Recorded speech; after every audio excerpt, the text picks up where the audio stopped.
Geralda, remember when you asked me if I knew any more fairy tales?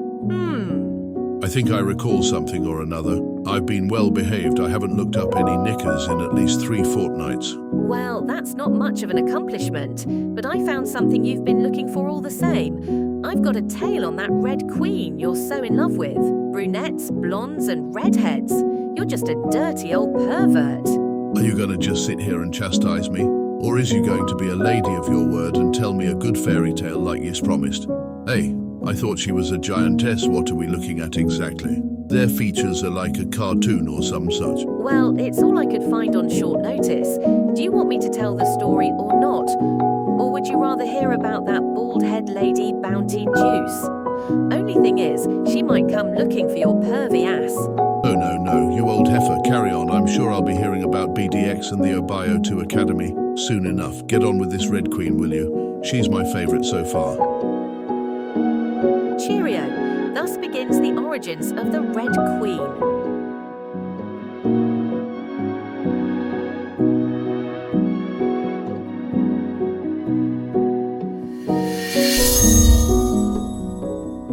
In the mystical realm of Lavanya, a place not all that dissimilar from planet Earth, an enchanted realm where giants, unicorns, fairies, gnomes, dragons and trolls still roamed free. Lavanya was home to vast kingdoms with huge castle fortresses, massive moats, and magical wonder and bliss in any one direction, as far as the eye could see. This bores me. What does this old crockety cogger have to do with the Red Queen? She be a sight for sore eyes, a fresh dime piece that one. All I see is old decrypted has-beens. This excites me not. Come off it. I can't with you. You have no respect for history. I'll be getting to your darling Red Queen soon enough, and please stop with the interruptions. You told me you wanted a fairy tale, didn't you? Well, pipe down then. Aye, apologies, you old heifer. I get in my head sometimes. I'll try and relax. I'll give thee the respect you've earned and fought for since long before we lost our physical frames. Pardon my brashness, dear lady. Now go on then. I suppose that's the best apology you can muster, so I guess I'll take it. The great castle, simply known as Castle Gate, sat on no ordinary lake, but a great lake known as Placid. The unaccustomed might mistake it for a vast ocean. King Vivenir drank some coffee from his favourite mug, listening to the complaints of his queen some 30 feet away. But her concerns were not of his own. He thought about all of the sins and past wars he fought for supposed peace within the kingdom, wondering what shadow from the past he may have overlooked. King Vivenir ruled with an iron fist. Righteousness wasn't his best suit, unlike his father, King Renal, who was loved, respected, and admired. Aye, I remember King Ranald. 'Twas an honourable fellow indeed. What happened to his son then, to produce such a fiendish offspring? Hard to say. Bodies are just a vessel for the spirit, as you know. Not all souls are for the betterment of their people. Some are just found vile and without merit. Sometimes life turns those of an able mind and heart corrupt and contemptible. True indeed, and it is unfortunate. Colour me intrigued. Please continue, fair lady. Oh, Geralda, if I didn't know any better, I would think you were trying to get into my proverbial panties with that swift tongue of yours. Watch yourself. I bow to thee and thee alone. Now continue. Very well then. King Vivenir was despised, hated and feared, for he had a knack of punishing those without due cause for fair trial, justice or even reason. King Vivenir would burn down entire villages, eradicate entire bloodlines, take newlyweds for his own, and then decapitate them for sport, and all just to satiate his own wicked desires for retribution and bloodlust. One past memory of King Vivenir's kept haunting his waking mind with trouble and doubt. A giant, beautiful redhead girl who worked as a farm maiden ploughing the fields in the faraway desert kingdom of Arida. King Vivenir was smitten with this fine handmaiden, and as she grew of age, so did her enchanting beauty. Her name was Rajanya, a proud but dependable lass with an incomparable work ethic. The king had eyes for the young lady, but she could peer through his soul as if he was nothing but a squashable ant to smite. Thus we get on with it indeed, the origins of the Red Queen. In fact, Rajanya tried to smite this contemptible king on many separate occasions, killing scores of his guards in the process.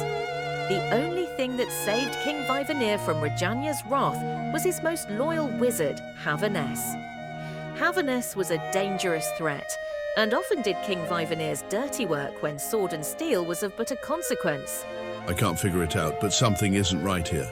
How could a handmaiden kill scores of King Vivanir's men if she wasn't a giant? Perhaps, when enraged, this lass would turn into some monster or dragon or some such. Otherwise, I call bollocks. I know of one heart she seduced. At any rate, the travelling wizard Havaness doubled as a warlock knew of this esoteric knowledge about the giants, as a paid hand who would do the bidding of all who could afford his high-priced treachery.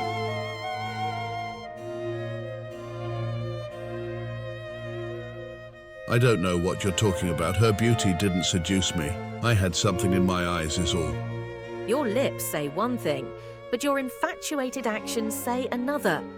At any rate, that wizard fiend Havaness warned the king on many occasions, telling him, "That girl Rajanya, her bloodlust will one day rival, if not surpass your own. I sense tremendous magical abilities within her. You should kill her now and be done with it. To leave her alive is but a hindrance that will one day cost you and the Kingdom of Frost bite Cha dearly, my lord." She doesn't appear to be a giantess. Maybe 'twas just an old wives' tale. Very well, carry on. You may be onto something, Geralda. We're missing some piece of this tragic story. This reminds me of a tale I remember about the giants. It is said that the giants arrived unto the realm of Lavanya from the snowy Disdain Mountains. The giants are said to have come from a distant world through a portal connected to the stars, and grow with power, magic, and fury as they mature in age. Giants are said to live for centuries, some even millennia. Some giants were said to not be massive in size, but could change shape into whatever sign they were born under when enraged. Then that means... It means that Rajanya can turn into a dragon, and 'twas most likely born under the month of the dragon and is at least half draconian. No wonder she was so feared throughout the lands for so many centuries. She 'twas a raging beast and a captivating beauty, seducing the hearts of men.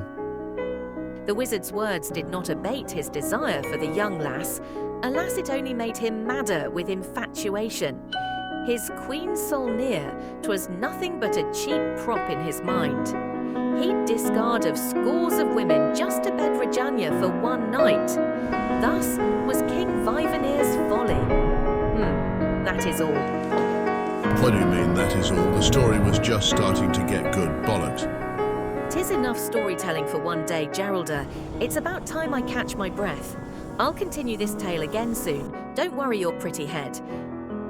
Fine, I guess. Good work, by the way. Appreciate it.